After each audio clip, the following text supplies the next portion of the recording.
Donc aujourd'hui, on se retrouve avec Cassie Hort qui va nous parler de son parcours qui est assez exceptionnel. Moi aussi, je vais en apprendre beaucoup avec vous. Et comment vas-tu, Cassie? Super. Super. Il fait un peu chaud, mais ça va. Un peu chaud, mais ça va. Bon, heureusement, on est en Guyane, on va dire qu'on est habitué. Alors, Cassie, parle-nous un peu de toi, de où est-ce que tu as grandi, dis-nous en plus. Alors, je suis née et j'ai grandi en Guyane, Okay. à Macoria, pour être très précise. J'aime bien dire que j'ai grandi dans la forêt, parce que notre premier voisin était à 1 km. Donc voilà, on peut dire que moi, les ambiances quartier, potes, le soir, j'ai pas connu. Ok. donc voilà, mais heureusement, j'ai une très grande famille. Donc on est 8 enfants. Ce qui fait que ça compense un peu les potes, quoi. Ok, donc tu ne t'ennuyais pas trop. Non, ça va. Combien des frères, des sœurs? 2 frères et 5 sœurs. Comment est-ce que tu t'entends avec eux? Très bien. On est très proches. Bon, maintenant il y en a qui sont un peu des 4 coins du monde. Il y en a qui vivent en métropole, donc à Toulouse. Il y en a une qui vit en Guadeloupe maintenant. Et puis après Macoria à Cayenne. Ok. Il y en a qui sont restés aux racines. Très bien, très bien. Dans toi? Moi je suis revenue aux racines. Ok, tu es revenu aux racines. Donc parle-nous un petit peu de ton parcours académique. Comment ça s'est passé? Est-ce qu'on peut dire complexe? Pas vraiment. C'est justement, je pense que l'idée aussi de parler de mon parcours académique, c'est surtout pour moi, désacraliser le parcours international, puisque on se dit qu'en Guyane, on a le choix de rester en Guyane, faire des études ou partir en métropole, alors qu'en fait, il y a beaucoup d'options qui s'offrent à nous et il faut juste être au courant et avoir l'envie, parce que c'est pas facile tous les jours. Donc, moi j'ai commencé par une prépa intégrée en économie, donc à la TSE, Toulouse School of Economics. Alors, juste, est-ce qu'on peut revenir sur la partie lycée? Est-ce que tu as fait ton collège, lycée ici? Tu sais, j'ai tellement l'habitude, je pense, de faire des entretiens que du coup, je passe directement. C'est pas un entretien d'embauche. Un parcours économique. Alors oui, j'ai fait mon collège à Macoria, mon lycée à Vidal, à Rémia, et ensuite je suis partie en métropole, directement après le bac. Dans quelle ville? Je suis partie à Toulouse, donc c'est là que j'ai fait justement ma prépa intégrée, prépa d'économie intégrée, donc à la Toulouse School of Economics. Je pense que c'était mon premier choc, vraiment, parce que j'ai débarqué et je n'étais absolument pas à niveau. C'est vrai? Je n'étais pas à niveau, je pense que c'était mon premier choc culturel limite entre la différence de niveau entre la Guyane et la métropole. Surtout qu'en plus c'était une prépa intégrée où ils pratiquaient ce qu'on appelle l'abattage. Donc c'est-à-dire que tu commences à 100 et tu sais qu'il n'y a que 10 places. Donc à chaque fois on élimine voilà, les étudiants. C'est plus ou moins ça. C'est assez compliqué, tu sais très bien que tu n'as pas beaucoup de places, surtout que sur les 10 places, tu as je crois 40% d'étrangers, donc de places réservées aux étrangers, puisque la TSE en fait c'est une des meilleures écoles d'économie au monde. Ça signifie quoi TSE? Toulouse School of Economics. Okay. C'est une des meilleures écoles, d'ailleurs c'est de là que c'est le directeur, comment il s'appelle, Jean Tirole, qui est un économiste et un prix Nobel de l'économie, c'était notre directeur, enfin c'est notre directeur, je suis plus dans l'école mais c'est toujours le directeur. Et voilà, très exigeant, c'était un niveau très élevé et j'étais pas du tout à niveau. Donc je me suis retrouvée à avoir 3 profs particuliers, un en microéconomie, un en macroéconomie et un en mathématiques statistiques. Wow. J'avais pas de vie, tout simplement. J'avais pas de vie. Les samedis soirs, moi c'était samedi soir à la bibliothèque. Franchement, c'était vraiment une année super compliquée. Et au bout de combien de temps est-ce que tu as eu le sentiment d'être à niveau et d'avoir un petit peu rattrapé ton retard? À la fin de l'année. À la fin de l'année. Franchement, j'ai fait une bonne année à galérer. Je me souviens, j'appelais mon père mais en pleurs. Papa, je vais arrêter, je veux plus, c'est trop compliqué, j'ai pas le niveau. Non, c'était quelque chose, vraiment. Mais ça m'a forgé un mental de fou. parce que il fallait tout simplement se battre, ne serait-ce que pour avoir le minimum. Quoi. Mais qu'est-ce qui t'a poussé justement à te battre? Parce que, comme tu as dit, il y a des moments où tu as envie d'abandonner. Où est-ce que tu trouvais la force de continuer? Sincèrement, je pense que j'ai beaucoup puisé chez mon père. Parce que à chaque fois que je l'appelais en pleurant, il me reboostait, il me remontait le moral, il me disait mais vas-y tu peux le faire, je sais que tu peux le faire, t'es pas plus bête qu'une autre et tout. Et franchement, on a besoin de cette, d'ailleurs je pense que tu l'as lu dans le livre de One Thing, on a besoin de cette personne qui soit notre point d'ancrage. Et c'était lui. Et puis finalement il avait pas tort, hein. Il fallait juste s'accrocher. et ça m'a permis de continuer en fait tout simplement. Et voilà. Donc, après cette année de prépa, c'était un diplôme en combien de temps? Alors l'année de prépa c'est une année pour intégrer l'école en fait. Okay. Pour intégrer l'école d'économie. Donc c'est une année. Et après tu fais ta licence, etc. Sauf que moi j'ai pris un autre chemin. Okay. J'ai passé un concours pour entrer dans une école de commerce spécialisée en affaires internationales. Qui s'appelle l'ICD, l'Institut de Commerce et de Développement. D'accord. Et du coup j'ai été prise et là c'était un parcours du coup ce qu'on appelle un parcours grande école en 5 ans. Et puis il y a eu pas mal de c'est pas un parcours en 5 ans où tu es dans une seule et même école, tu as plusieurs étapes, tu as plusieurs sous-diplômes à passer dans le programme en fait. Et vu que c'était un programme international, c'était des diplômes à passer à l'étranger. Oui, parce que je sais que tu as pas mal voyagé durant ton cursus scolaire. Quels ont été les... Alors, où est-ce que tu es allé déjà? Et quels sont les pays qui t'ont le plus marqué? Alors, j'ai été à Shanghai, j'ai été à Dublin. Donc là, c'est les villes où j'ai étudié. Donc à Shanghai, à Dublin, à San Francisco. Ensuite, je suis revenue à Toulouse et après à Paris. Ok, cool. Donc tu as fait différents continents. C'est ça. Et à chaque fois, tu restais combien de temps? C'était 6 mois, 1 an? Ça dépend justement. C'était souvent 6 mois ou 7. Ouais. San Francisco, je restais plus longtemps parce que c'est la ville qui m'a le plus marqué. Okay. Justement. Ok, I got you. Et ouais, en fait, ça dépend en fait de ce que des crédits que tu as validés. Par exemple, à San Francisco, moi j'avais c'est un MBA puisque les études aux States se font souvent en 4 ans, donc les MBA se font en 4 ans, alors qu'en France ça se fait en 5 ans. Et j'avais des crédits en fait à valider pour avoir le diplôme des États-Unis. Voilà.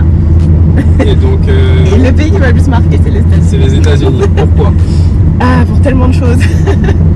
Franchement, leur mentalité. Et là, c'est mon deuxième choc, je pense. Premier choc, c'est quand j'arrive de la Guyane jusqu'à l'école d'économie à Toulouse. Deuxième choc, c'est quand j'arrive à l'université à San Francisco.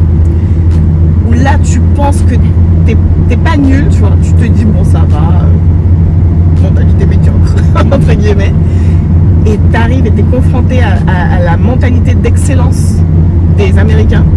C'est incroyable. Et là, deuxième partie où je passe ma vie à la bibliothèque, c'était à San Francisco. Et ouais, ça m'a marqué parce que c'est aussi là que j'ai découvert le monde de la tech, la Silicon Valley forcément. Et puis, je sais pas, il y a plein de gens qui n'aiment pas ce pays parce qu'il se passe des trucs fous. Alors je suis d'accord avec ça un petit peu, voilà. Mais d'un autre côté, ils ont une mentalité de bosseur. Je n'ai jamais vu ça. Tu prêches un convaincu. Mais oui, la mentalité, elle est extrême et dans tous les sens. Ah ouais, c'est vrai. Play hard, work hard, play hard, c'est vraiment pas... c'est leur mantra, vraiment. C'est vraiment ça. Mais ouais, franchement, je pense que c'est San Francisco. J'ai eu beaucoup de mal au début parce que c'était difficile. D'ailleurs, je me souviens, ma meilleure pote était venue me voir. Elle pensait que je vivais ma meilleure vie en Californie. Et elle était choquée. Elle me dit mais tu vis pas. Tu fais que, exactement. Tu fais que bosser et tout. C'est sûr que c'est pas ce que je postais sur Instagram, mais Ah bah oui. Sachez-le, la vie sur Instagram, ce n'est pas la réalité. Ah non, c'était... ouais, ça n'avait rien à voir. Je crois que je me suis sortie qu'une seule fois. Waouh. Genre dans une soirée, je suis sortie qu'une seule fois. Parce que mes potes m'avaient traîné. Mais sinon, non en fait. Déjà, t'as la barrière de la langue. Parce que même si tu penses que tu parles bien anglais, mais quand tu arrives chez les Américains et que tu as des cours de finance en anglais, que tu as des cours de marketing international, que tu as des cours assez pointus en fait dans une autre langue, que tu te rends compte que finalement, ok, je parle anglais pour partir en vacances, mais je ne parle pas en anglais technique, un anglais avec un vocabulaire enrichi. Et du coup, bah, forcément, tu es obligé de bosser plus que les autres. Parce que non seulement tu dois bosser le cours, mais en plus tu dois bosser le vocabulaire et tu dois forcer. Voilà, c'est un deuxième choc. Et est-ce que tu penses qu'il y a un moyen d'être préparé et de limiter, entre guillemets, l'impact du choc avant d'arriver dans un pays étranger? Lorsqu'on maîtrise la langue, mais qu'on n'a pas le vocabulaire professionnel. Sincèrement, moi, tu vois, je pensais que je m'étais super bien préparée. Parce que tu sais, tu passes tous ces... les TOEFL, les TOEIC, oui. Tu penses que voilà, tu parles anglais, tu gères. Tu penses que t'es américain, t'es déjà dans une série. Tu regardes tes séries en anglais et tout, je gère. Mais je pense que vraiment, en fait, si j'avais pu refaire les choses et les faire autrement, je me serais juste acheté des livres, pas sur le vocabulaire, mais sur les matières par exemple que j'ai étudiées ou le domaine dans lequel je dois bosser. Et en fait, c'est ce que j'ai fait à San Francisco, là-bas. Par exemple, mes livres de cours, je pense que je l'ai encore, j'avais un gros livre comme ça, avec du vocabulaire que je ne connaissais pas, technique. Mais sincèrement, je pense pas qu'on puisse vraiment se préparer à ce genre de choc culturel. Il faut y aller, le prendre en pleine face et puis s'adapter surtout. C'est la meilleure façon, je pense aussi. Parfois, on peut pas avoir les réponses avant. On construit le parachute pendant le saut. C'est clair. Hein. Ça fait un peu peur parfois, mais moi je trouve que c'est très formateur. Exactement. Et donc tu nous as parlé de la fameuse, la grandiose Silicon Valley. Ouais. Qu'est-ce que la Silicon Valley? Qu'est-ce que tu as découvert là-bas? Et en quoi aujourd'hui c'est important pour toi d'être passé par là-bas? Ah bah alors, c'est important pour moi parce que ça m'a apporté deux choses. L'envie d'entreprendre et l'envie d'être dans la tech en fait, de comprendre cet environnement qui est hyper dynamique et voilà, on va dire surtout pour ça. La Silicon Valley, bah, en fait c'est ce qu'on voit à la télé quoi. C'est vraiment alors moi j'ai visité deux boîtes donc, qui étaient, enfin deux, il y en a une que j'ai pas visitée qui est venue dans notre école parce qu'ils cherchaient à recruter, parce que c'est très américain ça, ils viennent directement à l'université. Salut les gars, on cherche du monde, qui veut bosser? Et là c'était Salesforce, donc très grosse boîte. Et ils nous ont fait une présentation mais à l'américaine, je me suis dit waouh, enfin franchement eux ils mettent le paquet. Et ce que j'aime d'ailleurs dans les boîtes américaines vraiment, et UK d'ailleurs, elles mettent vraiment le paquet. S'ils te veulent, ils trouveront le moyen de t'avoir. Et ensuite j'ai visité Facebook parce que j'ai un beau cousin qui travaille chez Facebook. Il travaillait chez Google en France, il s'est fait débaucher chez Facebook à San Francisco. Il vit là-bas maintenant. Et du coup il m'a dit vas-y, je t'ai fait visiter et tout. Et j'ai découvert une ville dans une ville. C'est une dinguerie Facebook, mais vraiment. À ce point? Ah ouais, non mais ils ont tout. Ils ont des chefs. Et même moi il m'a dit si j'avais pas ma femme à la maison, je pense que je ne rentrerais pas souvent chez moi. Mais ils ont absolument tout. Tu peux dormir là-bas, tu vas à la salle de sport là-bas, tu manges là-bas, c'est vraiment une ville dans une ville. Et ouais, je pense que d'avoir visité en plus Facebook, je me suis dit waouh, vraiment, les Américains ils ont une façon de faire, ils savent comment traiter leurs employés en fait, mais vraiment. Pour conserver les talents parce qu'ils sont conscients que c'est eux la force vive. Exactement. C'est la ressource humaine qui fait la valeur de l'entreprise. Ok. Donc ça c'est ta superbe expérience qui t'a le plus marqué aux États-Unis. Ouais. Tu m'as dit que tu es allé à Shanghai aussi. Ouais. J'étais à Fudan. Fudan qui est alors, j'étais à Shanghai et Fudan c'est l'université. Du coup, où là c'était plutôt économique, c'était une initiation à l'économie chinoise et aux pratiques business en fait des Chinois qui sont très forcément le choc culturel qui sont très différentes de nos pratiques à nous et ça faisait partie de mon cursus. Shanghai c'était particulier. Particulier, c'est-à-dire c'était particulier. En fait c'est un moment que j'ai très mal vécu parce que j'étais obligée de partir et en fait 2 mois avant je venais de perdre mon frère. Donc j'avais pas le choix et je devais le faire et donc je suis partie toute seule. Après cet événement je suis partie toute seule avec des gens de ma classe que je ne connaissais pas encore du coup. J'avais pas ma famille et c'était hyper compliqué parce qu'il faut à la fois garder la tête froide, il faut étudier, il faut se lever, il faut aller en cours et en plus il faut gérer ses émotions. C'était assez compliqué, mais c'est une ville que j'ai quand même appréciée. Enfin, c'est un peu sale, okay. mais sinon c'est une ville que j'ai appréciée et puis les cours étaient super intéressants. Mais voilà, c'est pas. Peut-être que dans d'autres conditions, ça aurait été une de mes villes préférées. Peut-être. Ok. Peut-être. D'accord. Et par la suite, retour à Toulouse et tu nous as parlé de Dublin. Dublin, ouais. Qu'est-ce que tu es parti faire à Dublin? Est-ce que c'était pour toujours les c'est vrai qu'ils sont un petit peu alcooliques hein. Toujours pour les études et je suis partie à Dublin, j'ai fait un semestre là-bas et j'ai validé, qu'est-ce que j'ai validé à Dublin? Je crois que c'était ma 2e année et j'étais à l'école américaine de Dublin. Okay.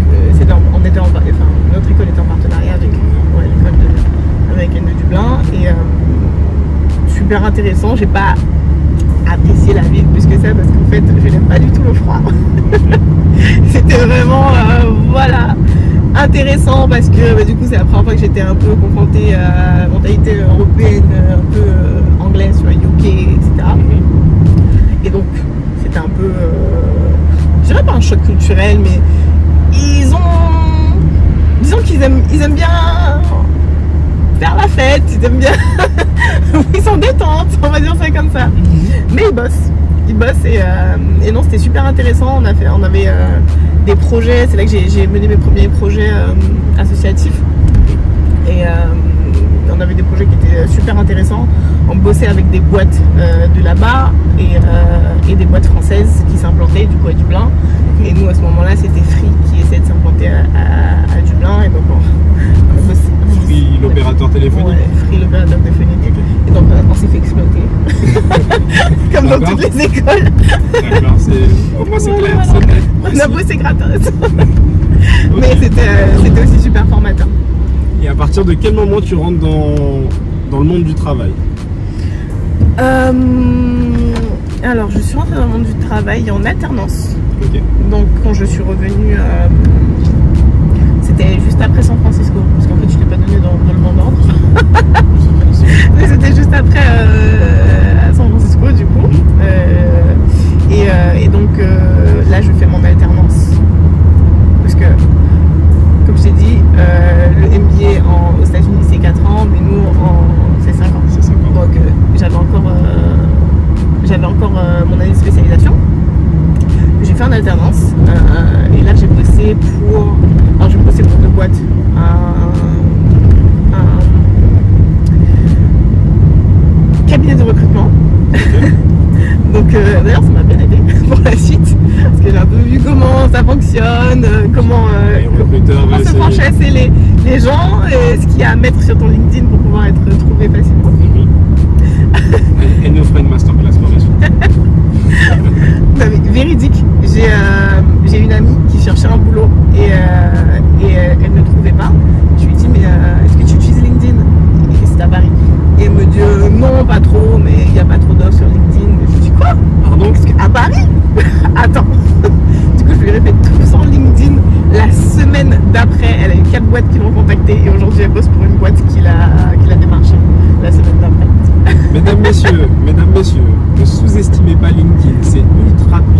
très très important. Et d'ailleurs, tu me raconteras une petite anecdote. Mais calmons-nous.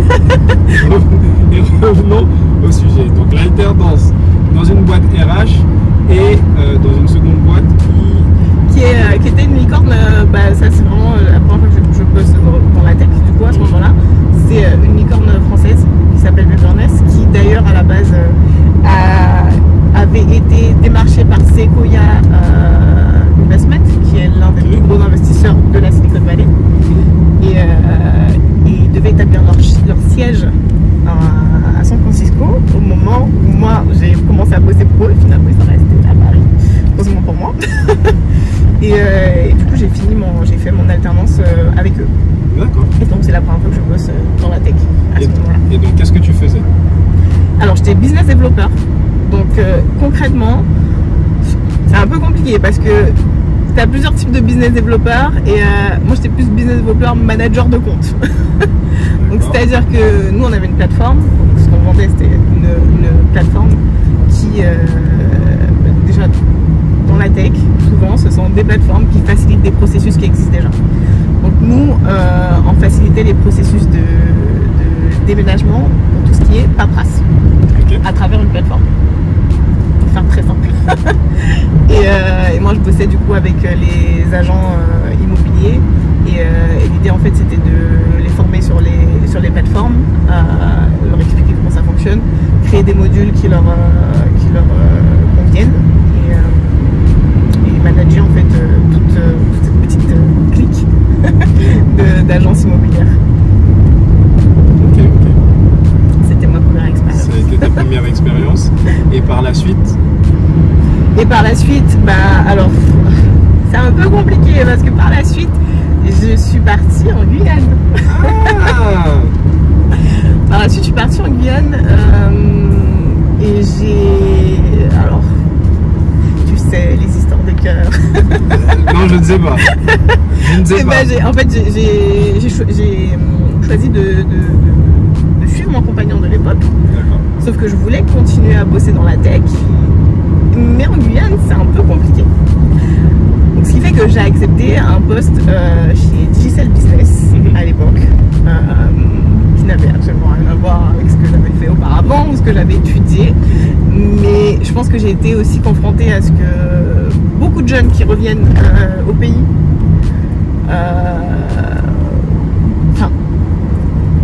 on va dire c'est ça. Tu sais ce que c'est que le chômage d'incohérence? Non, mais tu vas nous expliquer. Alors le chômage d'incohérence en économie, c'est l'indisponibilité d'un métier pour une formation donnée. En Guyane par exemple, si je me forme dans la fintech ou dans la tech, je vais difficilement trouver un poste. Ok. Est-ce qu'il y a une industrie tech en Guyane? Il y a des... Je pense que ça se développe. En fait, il ne faut pas faire l'amalgame entre le digital, le tech, le deep tech, low tech, fintech. Il y a beaucoup de tech.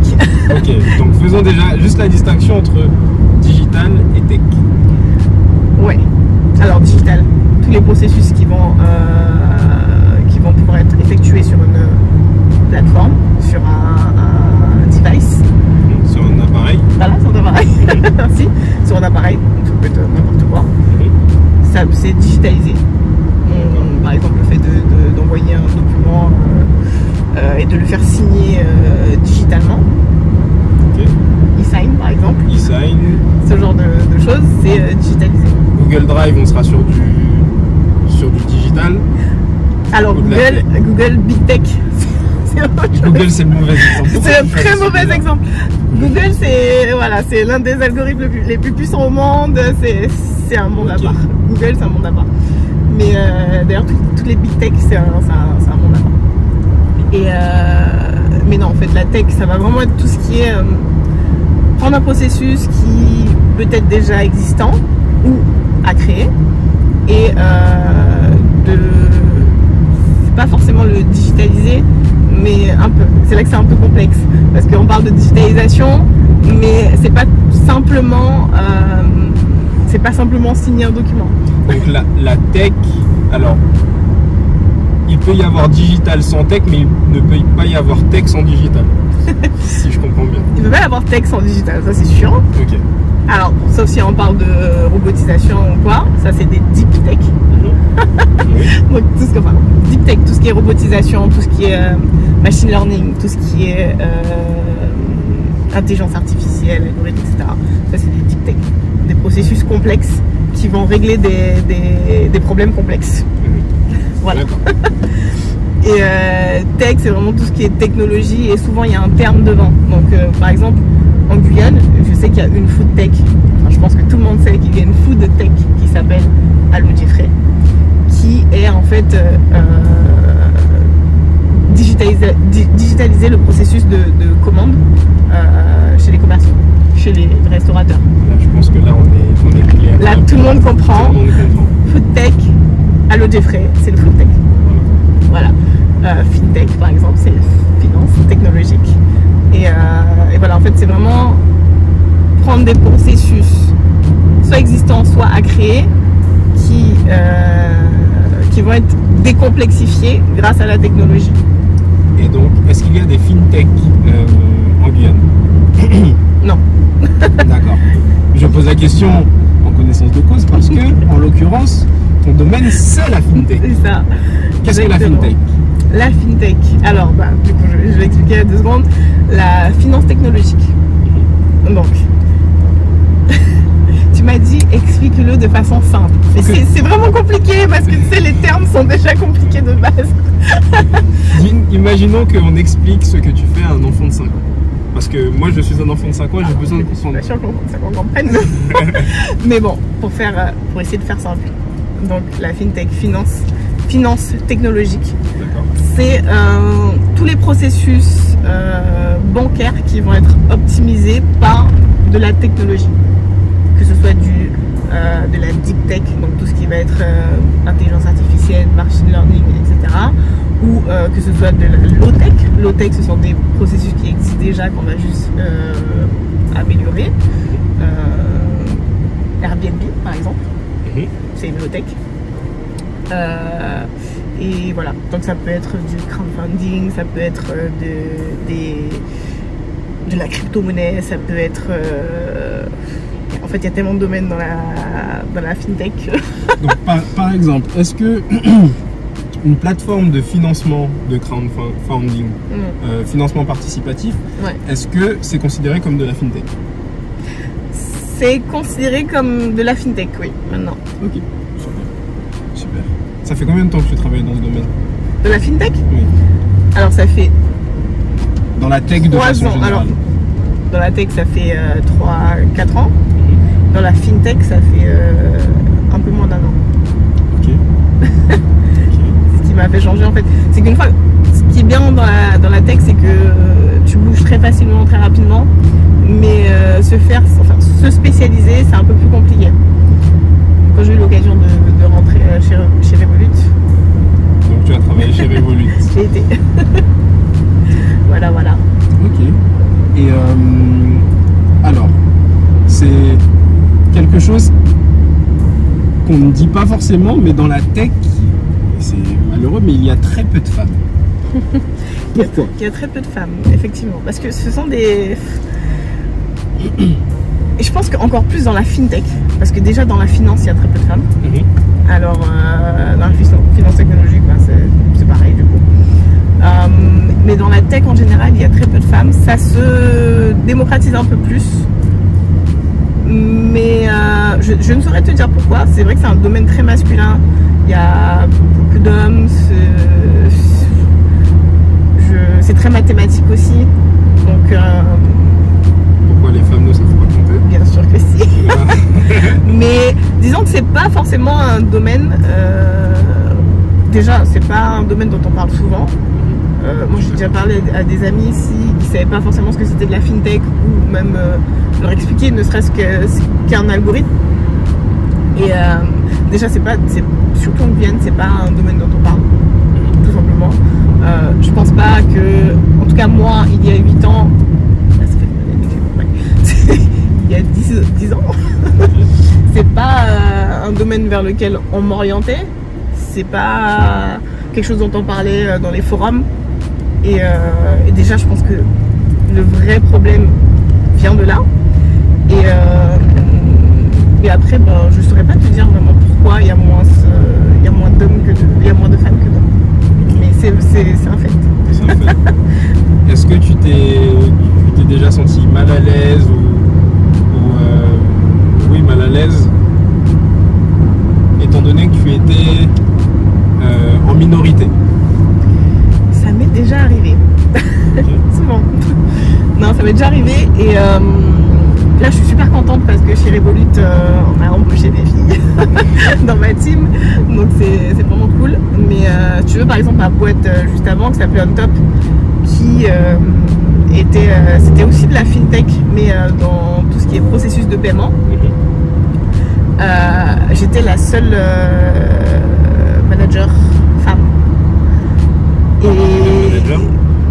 parmi, alors c'était sur la team Europe, donc je sais plus combien on était, je crois qu'on était 18 ans.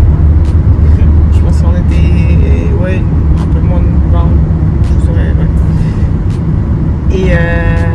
Et forcément, tu sais, les hommes ils s'oublient un peu. Ils oublient qu'il y a une petite femme là sur le bas de l'écran, ils font des petites blagues. Bon, c'est pas si malaisant. Par contre, dernièrement, j'ai une situation où vraiment j'étais mal à l'aise, où il y avait des blagues, mais vraiment très misogynes. Et c'est un peu compliqué à ce moment-là de s'imposer, de dire, bon les gars, je sais que vous êtes entre vous, mais je suis là. Mais bon, ça va, à part ça... Et comment est-ce que tu réagis justement dans ce cas-là? Parce que, comme tu dis, c'est compliqué. D'un côté, tu es en minorité, mais tu dois quand même t'imposer parce qu'il en va de ton respect, de ta capacité aussi derrière à leur faire comprendre que il y a des choses qui peuvent se dire et d'autres pas du tout. Alors, déjà de base, moi je suis quelqu'un de très ouvert. C'est-à-dire que leurs blagues misogynes, alors soit j'en rigole, je me dis putain mais ils sont complètement stupides. Mais après j'apprécie beaucoup mes collègues, ils sont juste un petit peu borderline. Mais pour moi en fait, et c'est là que vraiment c'est la mentalité américaine, pour moi le respect il s'impose par les résultats. Et clairement en fait pendant une réunion, j'ai rien à prouver en disant quoi que ce soit, ou en disant non mais les gars, je suis une meuf, faites attention. Non. Par contre les résultats sont parlants. Et c'est vrai que c'est dommage qu'il n'y ait pas assez de femmes, parce que généralement, c'est pas une généralité quand même, mais bon, souvent on va dire, les femmes ont tendance à mieux gérer les équipes. On a tendance à mieux, bon, de ce que je vois en tout cas, on a tendance à mieux gérer les équipes. Bon messieurs, il va falloir qu'on fasse quelque chose. Non mais ok. Le problème avec les hommes, en tout cas dans les teams où j'ai bossé, et c'est pour ça que j'ai retiré le terme généralement et plutôt souvent, c'est que les hommes, ils sont souvent en train de rigoler, et surtout ils ont une compétitivité toxique limite. Ils ont besoin de se battre entre eux et tout. Et l'avantage aussi de ne pas être beaucoup de femmes, c'est que nous on va rester dans notre coin, mais on va bosser et on va organiser nos équipes et on va avoir des résultats. Et quand il faudra avoir des résultats, là on met tout le monde d'accord. On met tout le monde d'accord. Il y avait un célèbre poète du nom de Booba qui disait les hommes mentent mais pas les chiffres. Exactement. Voilà. Exactement. Donc tu les tues avec des chiffres. Exactement. Ok, super. Et donc aujourd'hui chez Revolut, je sais que tu travailles sur différents fuseaux horaires. Comment tu organises tes journées? Avec quel pays est-ce que tu travailles? Parce que vous êtes assez nombreux. Ouais, alors ouais, Revolut, c'est assez particulier. Alors moi je travaille sur le marché IMIA, donc Europe, Middle East et Afrique. Et souvent en fait mes réunions de direction sont avec la France ou les UK. Donc 5 heures ou 6 heures de décalage horaire. Qui fait que aujourd'hui tu es basé en Guyane et exactement. Tu travailles avec l'IMIA, Europe, Middle East, Afrique, ça. Avec 5 heures de décalage. Ou 6. Ou 6. Comment est-ce que tes journées s'organisent? C'est beaucoup de discipline. Alors, je me réveille à 3h30. Ok. Donc, tous les matins, on a des réunions de direction à 4h15. D'accord. Donc 9h15 en France, 8h15 au UK. Et bah écoute, je fais avec. Après, c'est vraiment un choix. C'est-à-dire que j'ai décidé de revenir en Guyane. Et donc, j'assume les conséquences. Et les conséquences font que je dois me réveiller à 3h30. Mais souvent, on me demande comment je fais, mais avec beaucoup de discipline et de volonté. C'est juste un mode de vie. Tu sais, je pense que tu as sûrement lu ce livre, ça ne devrait pas.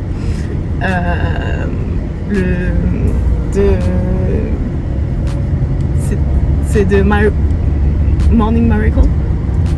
Miracle Morning. Ah oui, Miracle Morning. Ouais. Et en fait, il t'explique que vraiment c'est une routine et que tu peux te réveiller tous les jours à 3h. Si c'est ta routine, ça deviendra facile. Et effectivement, avec le temps, c'est vrai que quand je suis revenue de métropole, c'était pas facile hein, parce que tu te réveilles, il fait noir. C'est un peu... Bon, voilà. Mais en fait, tu t'habitues. Le corps humain s'habitue à tout, de toute façon. Et ouais, donc 3h30, je bosse avec le décalage horaire. Ce qui est aussi bien, c'est que moi, à 13h, je peux profiter de ma journée. 13h, c'est la fin de ma journée, putain. 13h fin de journée et après t'es free, donc tu peux vaquer à tes occupations. Exactement. Et donc justement, qu'est-ce que tu fais pendant ton temps libre? Parce que là, tu es une acharnée de travail, disciplinée, c'est cool, mais il faut à des moments où des sas de décompression. Comment est-ce que tu décompresses? Bizarrement, je décompresse sur mon ordi. C'est-à-dire? Alors, c'est-à-dire, en fait, moi, dans tout ce qui est tech, ce que j'aime le plus, c'est la création. Mais c'est pas forcément ce que je fais. C'est-à-dire que moi, chez Revolut, je suis comme un project manager. En fait, je suis le point d'entrée du client et son intermédiaire avec toutes les autres fonctions, donc avec les développeurs, le légal, etc. Donc en gros, le client, tu es l'interlocuteur du client. Et toutes ces questions, c'est toi qui les gères. Et il veut pas savoir ce qui se passe derrière, c'est toi la responsable. C'est ça. Voilà, ok.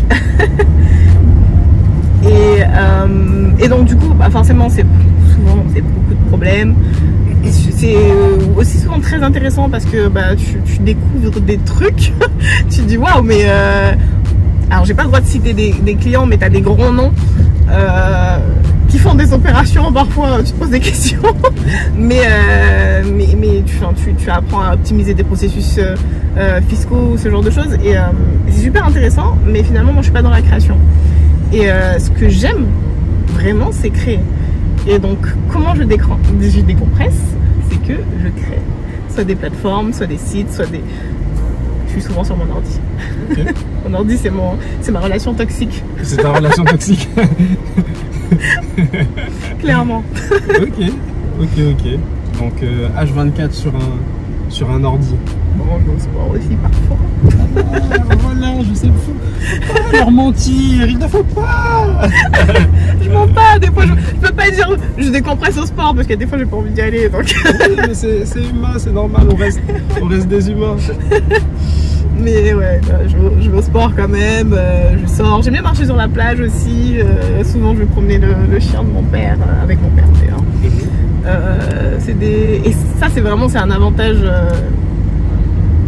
énorme que j'ai en bossant en décalage horaire, c'est que je passe beaucoup plus de temps avec ma famille, sachant que avant de revenir en Guyane, j'avais fait 5 ans sans revenir du tout. Donc là, je rattrape un peu le temps. Je passe pratiquement tous les après-midi avec mon père.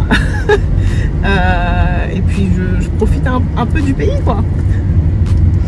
C'est important. Ouais. C'est important, ça permet de, comme tu l'as dit, d'avoir un équilibre et de se ressourcer, de se retrouver. C'est top. Si on peut dire ça comme ça. Hein. Et donc, est-ce que tu penses qu'il y a matière à créer des boîtes dans le domaine de la tech en Guyane? Est-ce qu'on a le marché pour? Et quelle est ton expertise? Franchement, en Guyane, il y a tout à créer. Alors, c'est très compliqué. pourquoi c'est compliqué? Alors, surtout en Guyane, c'est compliqué parce qu'on est considéré, en tout cas, si je prends le domaine de la fintech, comme un pays à risque. Ok. Voilà, je pense que j'ai même pas besoin d'expliquer les raisons. Dans la finance, dans le pays à risque pour les réglementations financières, donc ça va être tout ce qui est blanchiment d'argent, évasion fiscale, voilà, beaucoup de circulation d'espèces. Donc voilà, pays à risque. Je pense qu'on a plus ou moins compris le fond. Et donc c'est compliqué parce que là, tu vois, même chez Revolut, je me bats tous les jours avec eux pour qu'on puisse travailler, en tout cas sur la partie business. Moi, je travaille que sur les B2B. Depuis que j'ai commencé à travailler, j'ai toujours travaillé en B2B. Business to business, donc je pense que tu aurais fait avec des d'entreprise à entreprise. D'entreprise à, voilà, exactement, d'entreprise à entreprise. Et Google Track. merci Google. Et donc du coup, Revolut est disponible dans plusieurs pays pour les particuliers, mais pour les business c'est un peu plus compliqué. Et c'est pas possible. Tous les jours pour que... C'est super compliqué. Moi là j'essaie de faire un test avec un client qui est basé en Guyane et il faut savoir que Revolut, étant donné que c'est une boîte UK, on est soumis aux lois, enfin aux réglementations financières de Londres, aux réglementations financières d'Europe, aux réglementations financières des États-Unis et de la France dans mon cas. Très compliqué de contourner toutes ces règles, c'est très compliqué et surtout très dangereux parce que il faut savoir que tous les jours je me mets en danger. Pourquoi? Non mais tu sais, quand j'ai commencé chez Revolut, je me suis dit peut-être que je vais pas rester ici. Parce que tu sais, ils te font une formation du coup sur, ils appellent ça de compliance training, donc sur tout ce qui est réglementation. Et en fait, si tu fais fuiter la moindre info, c'est bête, hein, mais tu peux te retrouver avec 10 000 € d'amende, tu peux te retrouver avec 10 ans de prison, tu peux... c'est n'importe quoi. T'as réfléchi à deux fois. Et franchement, c'est des fois, je parle à des clients, j'ai un peu peur de parler, je me dis, oula, est-ce que j'ai le droit de dire ça? Est-ce que c'est compliant? Et donc voilà, donc c'est très réglementé et malheureusement pas disponible en Guyane. Je pense qu'il y a énormément de choses à faire en Guyane parce que, en fait, il y a très peu de processus qui sont digitalisés en Guyane, finalement. Mais est-ce que selon toi, tu connais très bien la Guyane, tu as grandi ici, tu y travailles, tu connais le tissu économique, est-ce que la population guyanaise est prête à adopter de nouveaux modes de consommation qui mèneraient au développement d'une fintech par exemple? Alors, déjà je pense que pour tout nouveau produit, il faut éduquer sa clientèle, premièrement. Marketing première année. Je pense que tu sais bien. Mais il faut éduquer sa clientèle et je pense que là on est arrivé à un degré de maturité de la population, en tout cas sur les processus digitaux. Regarde, si tu regardes à Loudifray, c'est pas forcément quelque chose qui va marcher peut-être il y a 5-6 ans. C'est vrai que le timing, ça fait beaucoup. Le timing avec la situation sanitaire, je pense à... C'est ça. Ça les a un peu boostés. C'est une bonne chose. Oui, enfin, mieux, ouais. une bonne chose. C'est relatif, mais oui. Mais finalement, c'est des processus qu'on a adoptés. Et si tu regardes en fait même l'évolution des comportements sur les banques traditionnelles, qui n'a pas une application de sa banque sur son téléphone. Et puis en plus, l'avantage aussi de toutes ces foodtech, fintech, ces tech en général, c'est qu'on est toujours aux antipodes des façons de faire traditionnelles. Et pourquoi c'est un vrai avantage, c'est qu'on a toujours un problème à régler. C'est-à-dire que grâce à une application telle que Revolut par exemple, tu vas pouvoir avoir accès à des services beaucoup plus simplement, beaucoup plus rapidement, plutôt que d'attendre 3 heures au téléphone ou de prendre rendez-vous avec ton conseiller. Et en fait, ces processus technologiques règlent toujours des petits problèmes. C'est bête, mais c'est à penser comme ça en fait. Bien sûr, c'est... Et l'avantage en Guyane, c'est que, étant donné qu'on a très peu de processus qui passent par la technologie, il y a tout à faire. Tu es en train de me parler, là je suis en train de voir une série d'opportunités. Mais vraiment, tu sais, moi je parle souvent à des amis qui veulent lancer des sites internet, etc. Ou qui veulent monter des entreprises et qui pensent pas forcément du coup aux plateformes SaaS en fait. C'est alors SaaS, Oui. Software as a Service. Donc en fait, une plateforme SaaS qui serait connue. Connue ici. Ouais, non, on cherche des trucs plus simples. Mais bon, en gros, c'est. Shopify. Ouais, ça c'est. Alors, ça c'est. C'est un. Ouais, ça peut être un. C'est un SaaS. Oui, c'est. Enfin, tu peux créer une SaaS avec. Oui. Ouais. Mais bon, en gros, c'est un service en fait, un service en ligne. Voilà. Et souvent, quand je parle à des amis qui veulent lancer des entreprises, ils pensent à. Je prends un exemple très bête, mais je vais lancer une agence de location de voitures. Ok, c'est cool, c'est vrai qu'il y a beaucoup d'agences de location de voitures ici, que ça marche, mais peut-être qu'il y aurait d'autres façons de le faire. Et il y a beaucoup d'entreprises de SaaS en fait qui existent en France, aux États-Unis, en Europe, qui utilisent des processus technologiques avancés pour faciliter les locations de voitures ou ce genre de choses. Alors je vais pas en dire plus parce que là en fait je vais parler d'un projet d'un ami et voilà. Okay. mais voilà, il y a. Voilà. Je peux pas trop dire. je comprends, mais prenons un exemple connu de tous. Auparavant on avait les taxis, aujourd'hui on a Uber. Exactement. Exactement. Mais c'est ça en fait, c'est vraiment. C'est l'optimisation souvent, et ça par exemple Uber, Airbnb, c'est ce qu'on appelle des low-tech, des processus existants qui vont être améliorés par la technologie. Finalement, prendre des taxis, c'est pas quelque chose qu'on a inventé, hein. Enfin c'est pas quelque chose qu'Uber a inventé. Donc ils ont juste amélioré un processus qui était trop, c'est pas qu'il était complexe, mais qui n'était pas efficace. En fait, et d'ailleurs c'est parti des States, mais même, enfin c'est un Américain qui est parti à Paris, il s'est rendu compte que c'était une horreur de prendre un taxi. Parce qu'en fait, tu peux pas, comme à New York, t'arrêter sur le bas-côté de la route, taxi. Non, c'est compliqué. Faut connaître faut avoir des numéros, faut appeler le taximan, faut lui dire à quelle heure tu veux qu'il vienne te récupérer, à tel endroit, etc. En fait, ils ont juste amélioré un processus qui existait déjà. Comme Airbnb a amélioré, ou Booking.com a amélioré des processus qui existaient déjà. Voilà. C'est passionnant ce que tu fais. C'est passionnant. C'est pas passionnant pour tout le monde, mais moi ça me passionne. Ok, bah, c'est le plus important. C'est ça, c'est intéressant. Depuis tout à l'heure, je dis Cassie, mais il faut révéler ton vrai prénom. Il faut leur dire que tu t'appelles Cassie à tout. Effectivement. Et que tu as une anecdote à partager à ce sujet. Cassie à tout, effectivement. C'est le prénom sénégalais que ma mère m'a donné.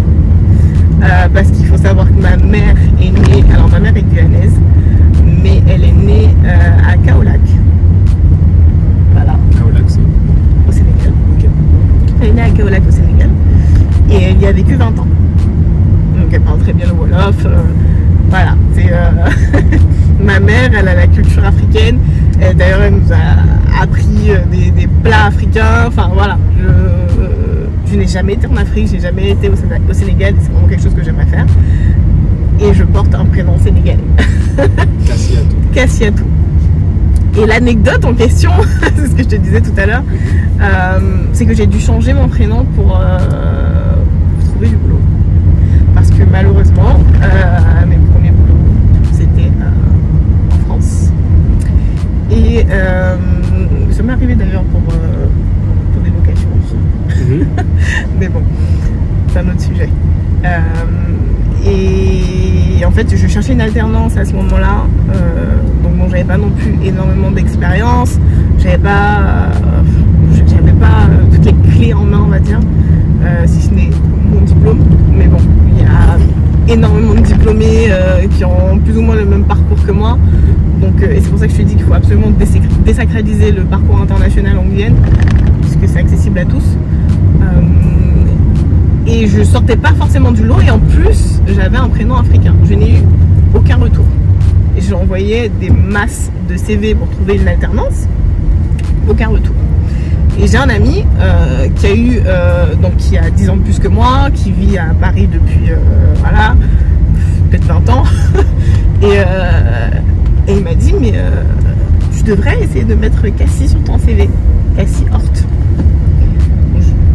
J'ai pas tilté tout de suite, je lui ai dit, mais pourquoi, pourquoi? Il me dit, bah, il m'explique son anecdote à lui, que bah, du coup, lui, il a changé son prénom. Mais alors lui, par exemple, il a carrément changé son prénom. Moi, j'ai la chance d'avoir un diminutif. Et lui, il a carrément changé son prénom. Et là, il a commencé à avoir des réponses. Ok, je dis bah vas-y, je vais tester. Tu sais, quand t'as déjà envoyé plus d'une centaine de CV, t'es désespéré. Je dis au bout d'un moment qu'ils se tentent rien à rien. C'est ça, et puis c'est surtout super difficile de trouver une alternance parce qu'en plus il faut se faire financer l'école et tout. Enfin, c'est voilà. Et j'ai changé mon nom sur mon CV et j'ai eu énormément de réponses. Mais vraiment, peut-être dans les 2 semaines qui ont suivi, j'avais des entretiens programmés. C'est malheureux, mais ouais, véridique. Et je pense aussi qu'il faut préparer les jeunes à ce genre d'anecdotes. Il faut surtout les jeunes qui partent de Guyane, qui ont l'habitude d'avoir peut-être un nom connu, ou alors ne pas se faire discriminer pour un prénom, parce que bah, c'est chez nous.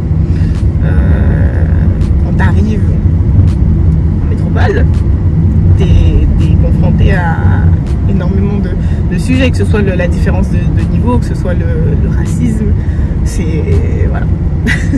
Malheureux, mais c'est comme ça. C'est malheureux, mais c'est comme ça, mais en même temps c'est une réalité, donc il faut en parler. Tout n'est pas toujours tout rose, tout ne se passe pas toujours comme on veut, et c'est ça qui est enrichissant, je pense.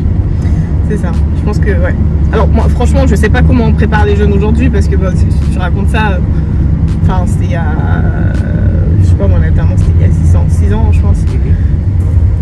Je te raconte ça maintenant, je sais pas comment ça se passe maintenant, comment au lycée on prépare les élèves à partir en métropole, qu'est-ce qu'on leur dit, quels sont les forums métiers, est-ce qu'on parle de la tech, est-ce qu'on parle des parcours internationaux, est-ce qu'on dit à un jeune qui sort de Macroya qu'il peut aller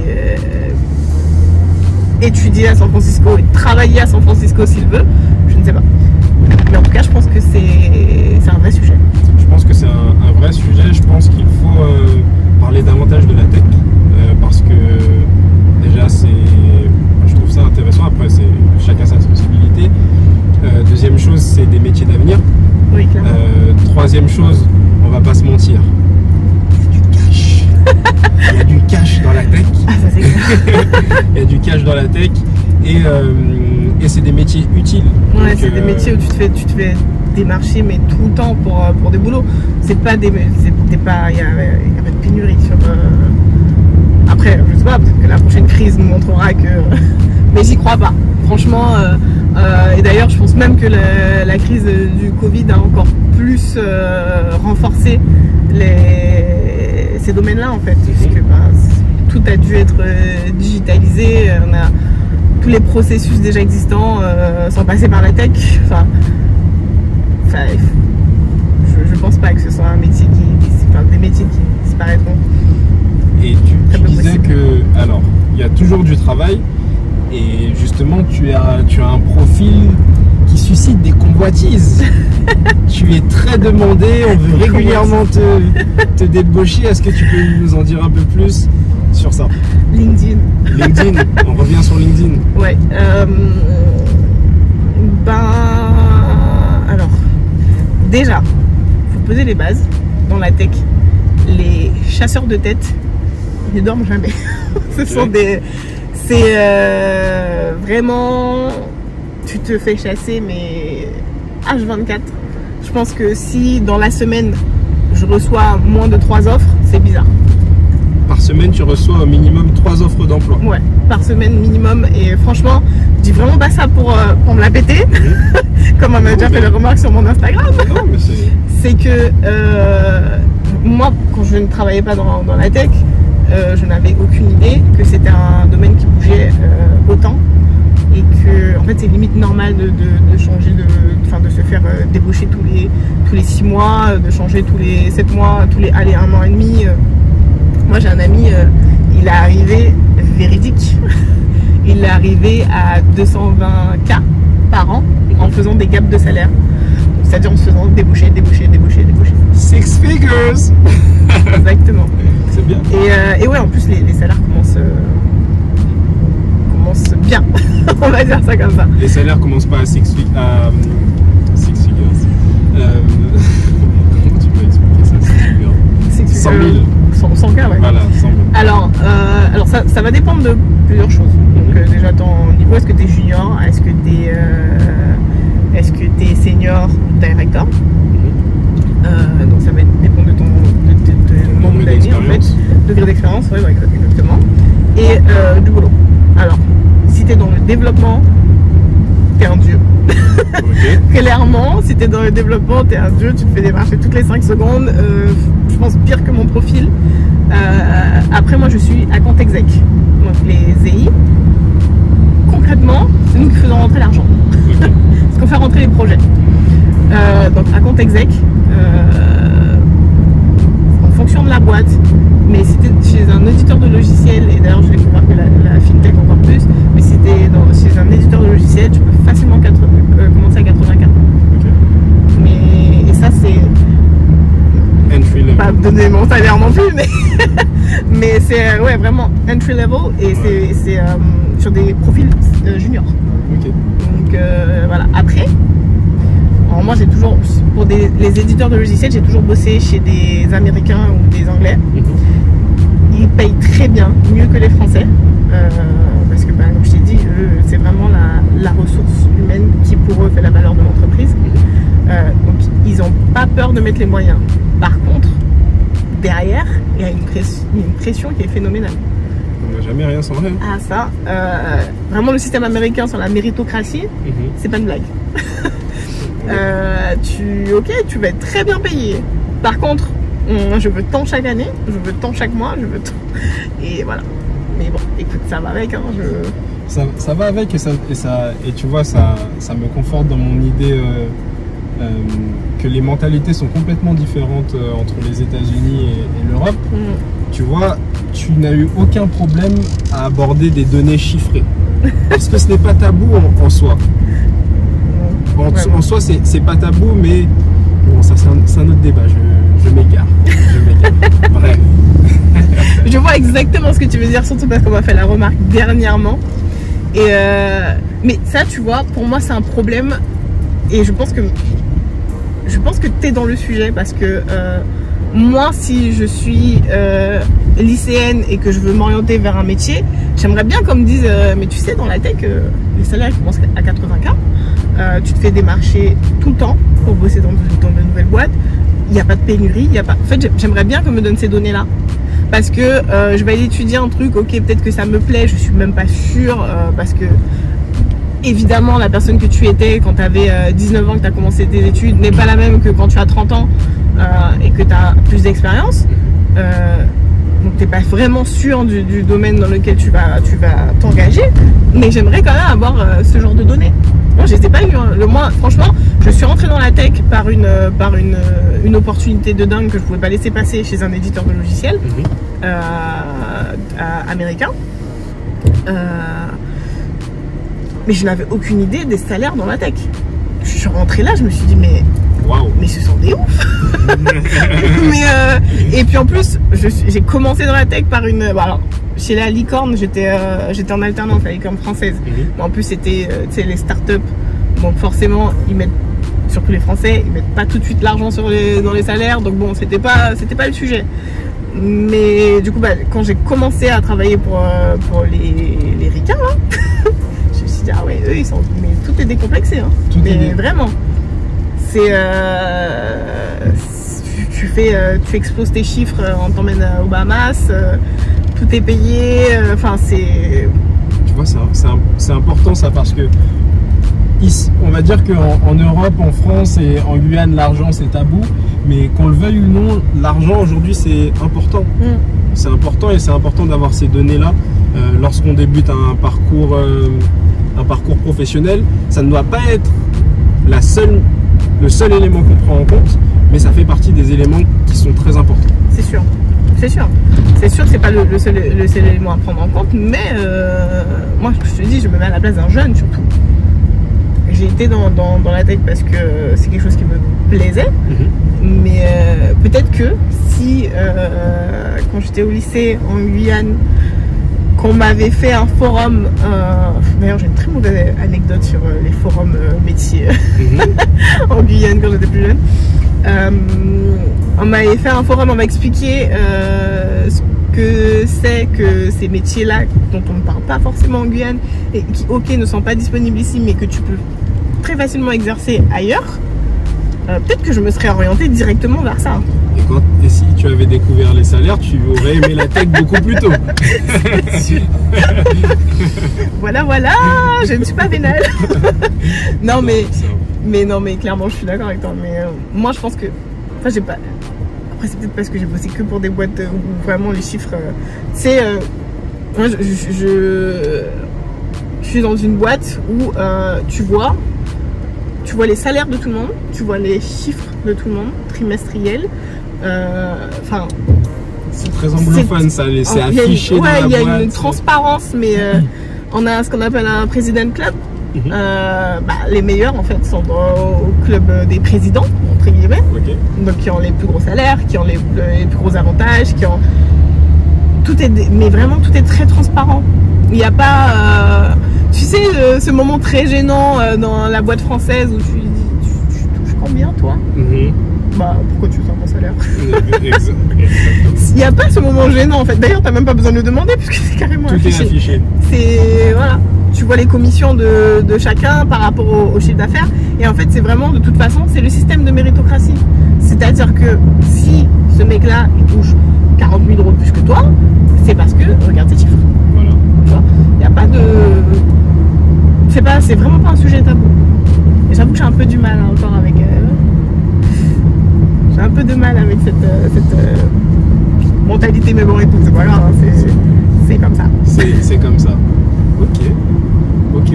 Si tu devais faire passer un dernier mot à nos auditeurs, qu'est-ce que ça serait?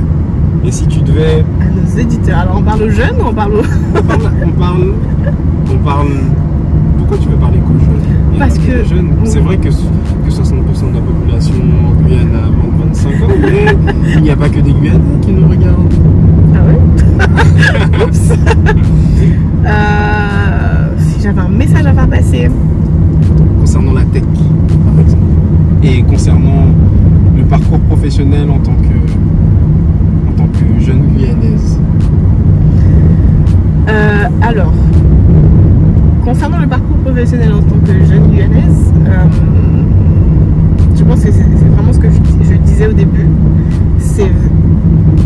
Il faut absolument désacraliser les parcours complexes, les parcours internationaux.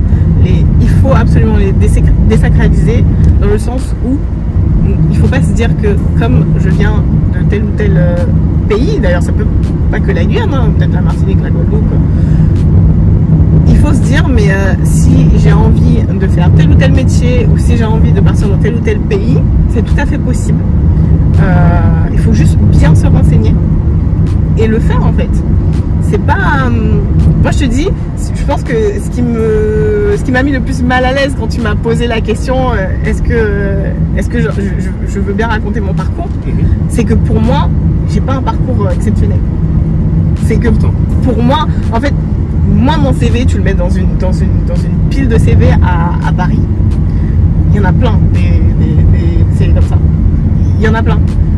Mais par contre, en Guyane, c'est un peu plus compliqué. Déjà parce que ceux qui ont ce genre de CV là vont pas revenir en Guyane très difficilement, ou alors on va faire toutes nos études soit en France soit ici, et on va pas voir ailleurs.